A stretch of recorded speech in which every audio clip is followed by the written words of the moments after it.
Michael Flynn has just spoken in court. We are learning. I want to bring in my colleague Shimon Prokupez to learn what has happened. The judge in this case spoke, Emmett Sullivan, saying that he was concerned that Michael Flynn was not warned about the repercussions of lying to the FBI and that he didn't have counsel present. So the thing here that's important is that the judge is basically telling Michael Flynn, do you want to withdraw your guilty plea? Are you now saying that you aren't guilty of this? And so they're going through this entire exercise now of questioning him about whether or not he really is guilty.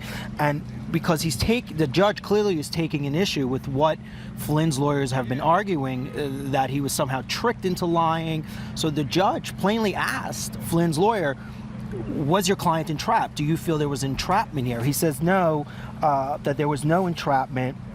And so now that's exactly what they're going through. There is an issue now. The judge is concerned that perhaps Michael Flynn feels he somehow was entrapped, somehow was forced to lie by the FBI, and the judge just going through that now, making sure that Michael Flynn is willing to accept responsibility for the crimes that he committed here.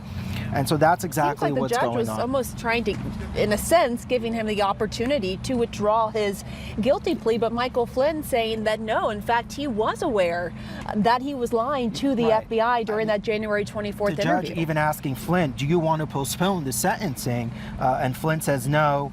He's standing firm on his decision to plead guilty to the crime. But nonetheless, a lot of people suspected that this memo, this last sentencing memo that Flynn's attorney filed, could potentially create some problems for him. And it seems as though that is true, that we are now having to go through the judge going through this entire exercise, making sure that Flynn is satisfied with his representation and that he is in fact guilty of what he says he did here. And I want to bring in former FBI agent Asha.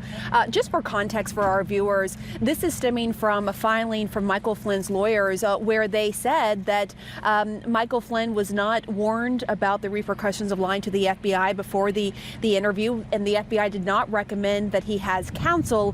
And basically they made the argument that he was given a false sense of security. And Asha, the judge, Emmett Sullivan, in court just moments ago expressing concern about that and asking Michael Flynn if he still sticks by his guilty plea to lying to the FBI. What do you make of that?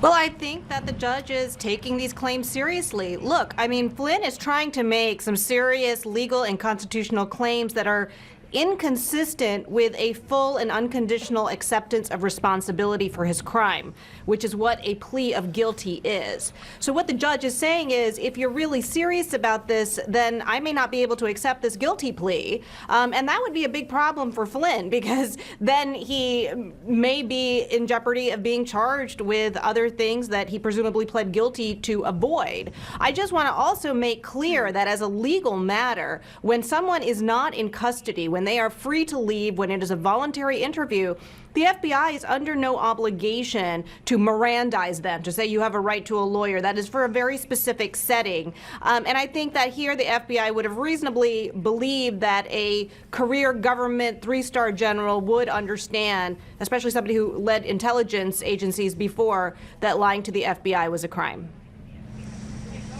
And Robert Mueller, in the filing just last Friday, gave a strong rebuke to Michael Flynn's lawyer, saying, look, he knows it's a crime to lie to the FBI as a three-star retired general in the Army, as the former head of the Defense Intelligence Agency. But what do you make of this, Michael Zeldin? If Michael Zeldin is available, I'd like to bring him in just to get his perspective.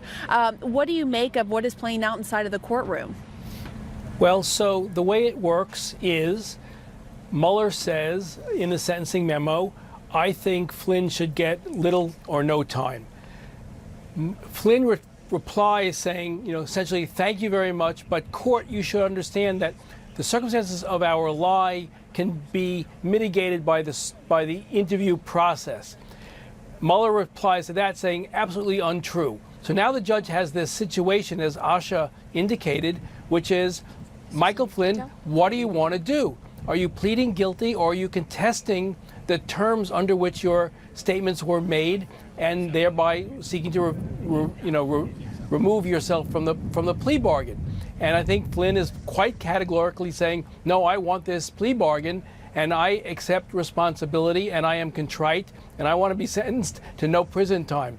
Why his lawyers, as Jack said in the first report, why his lawyers chose to contest the terms under which he was interviewed is just a complete mystery to me.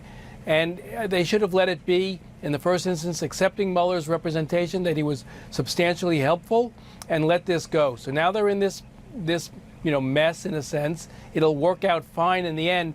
But the one good thing, in some sense, Pamela, is that it will debunk the notion that this was a conspiracy to trap Flynn into a lie. When they go through this whole hearing now, where Flynn says, I knowingly and purposefully lied, I was not entrapped, I was not set up, I was not denied counsel, then those who have been promoting this notion of a perjury trap will be, silenced, and that's good.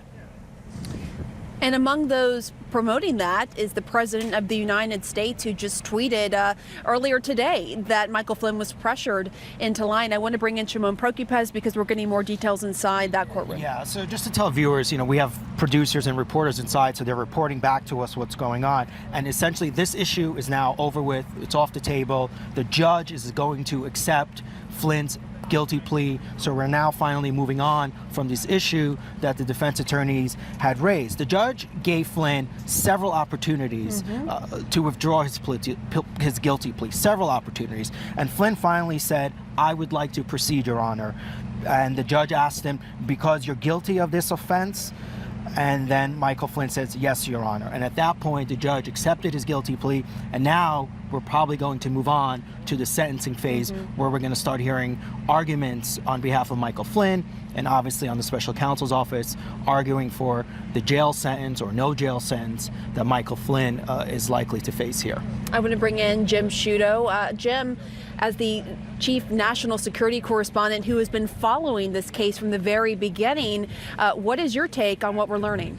Listen, it's a remarkable moment, Pamela, that this line that Michael Flynn was trapped into lying here is a consistent one. It's come, as you noted, from the president.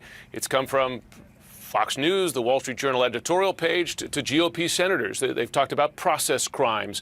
They've intimated that he didn't know what he was getting into here on this. But you heard directly from the defendant's mouth there saying, no, that's not true. You heard it from the defendant's attorney there saying, no, we do not think we were treated unfairly. That is quite a counterpoint to something that forms an essential pillar of the president's argument here about a witch hunt, an investigation that's gotten out of hand, an investigation that treats people unfairly. You've seen him say that not just about Flynn, but about Paul Manafort, when the courts are finding differently. And even the defendants involved are stating under oath differently, as you saw Michael Flynn there. And I think that's an important moment in this case because it doesn't just undermine, it contradicts a line repeated by the president as recently as this morning.